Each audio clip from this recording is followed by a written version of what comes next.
सुप्रभात मंडळी. मी नीलिमा पटवर्धन आणि आज एका मराठी माणसाबद्दल खूप छान बातमी मला मिळालेली आहे. खूप मोठं काम केलं आहे त्यांनी. तर बघूया काय आहे ते काम आणि कोण आहे ती व्यक्ती.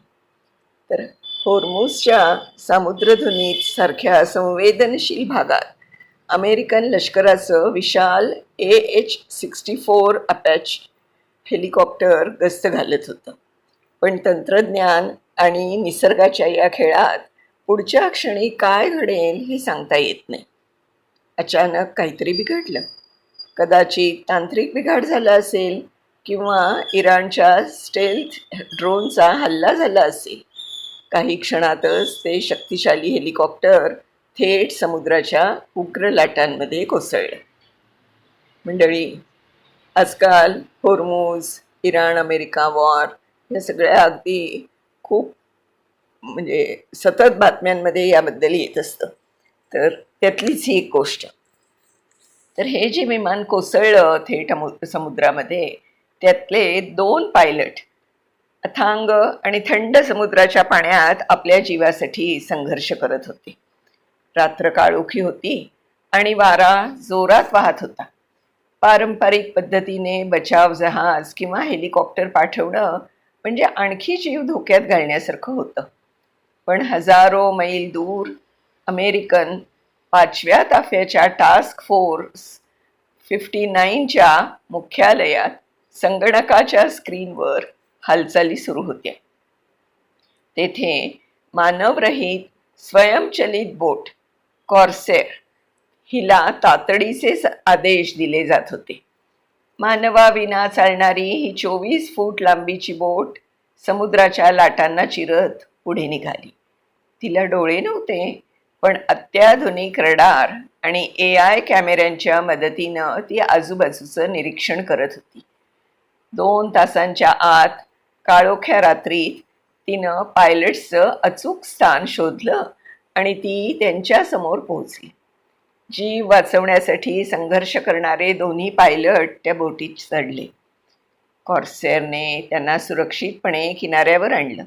संरक्षण क्षेत्राच्या इतिहासात प्रथमच मानवी चालक नसलेल्या एका यंत्रानं मानवाचा जीव वाचवला. पण या संपूर्ण अद्भुत कथेतला खरा नायक ओमानच्या समुद्रात नव्हता. तो हजारो मैल दूर अमेरिकेतील टेक्सास राज्यातील एका प्रयोगशाळेत बसला होता आणि त्या तरुणाचं नाव होतं भारताच्या महाराष्ट्रातीलच विभव आळतेकर. विभवची कथा वाचताना आपल्याला थॉमस अल्वा एडिसन किंवा जॉर्ज वॉशिंग्टन कार्व्हर यासारख्या ध्येयवेड्या संशोधकांची आठवण येते. हा तरुण महाराष्ट्रातील एका सामान्य भारतीय कुटुंबातून आला होता, पण त्याच्या डोळ्यात विज्ञान आणि तंत्रज्ञानाची मोठी स्वप्न होती. कॅलिफोर्निया विद्यापीठात विद्युत अभियांत्रिकीचं शिक्षण घेत असताना केवळ केबल्स आणि वायर पुरते मर्यादित नसलेल्या स्वतः विचार करू शकणाऱ्या तंत्रज्ञानानं विभवला आकर्षित केलं.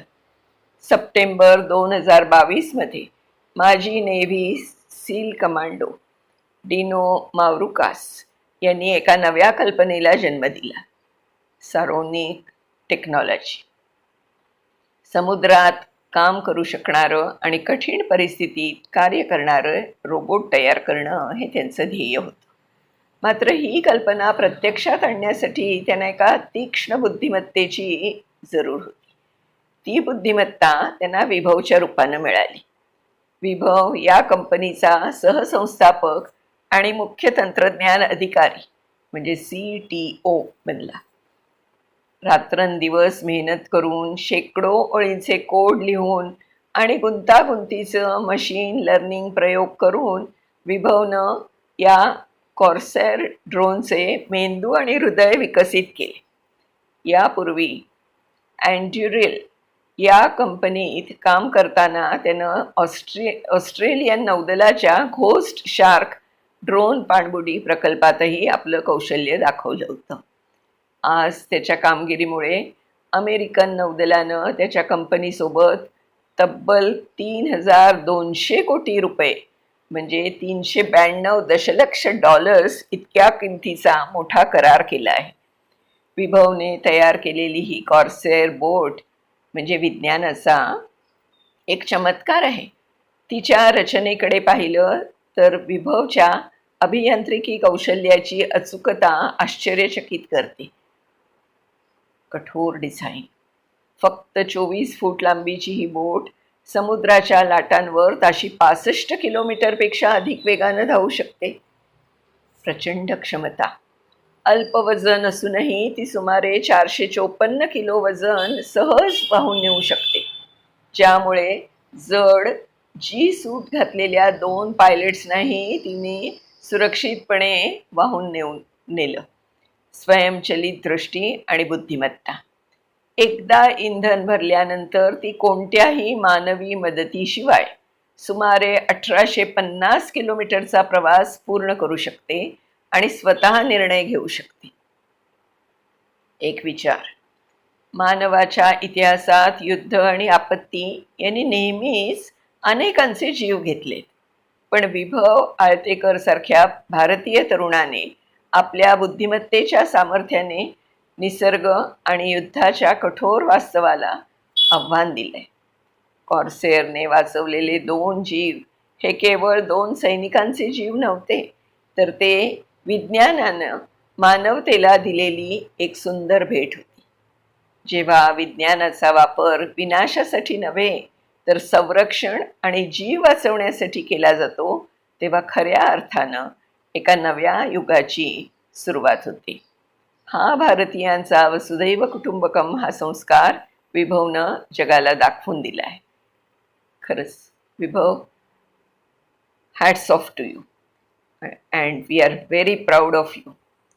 आपण इंडियन्स कुठेही मागे नाही आहोत, हे अगदी दाखवून दिलं तुम्ही. इंडियन हा शब्द मी मुद्दाम वापरला कारण सगळ्यांना कळावं म्हणून. भारतीय असल्याचा विभव, भारतीय असल्याचा सगळ्या भारतीयांना नक्कीच खूप खूप अभिमान वाटेल, असंच काम त्याने केलेलं आहे. तर खरंच हॅट्स ऑफ टू विभव. धन्यवाद. पुन्हा अशाच एखाद्या छानशा गोष्टीसह उद्या आपण भेटणार आहोत. तोपर्यंत बाय बाय.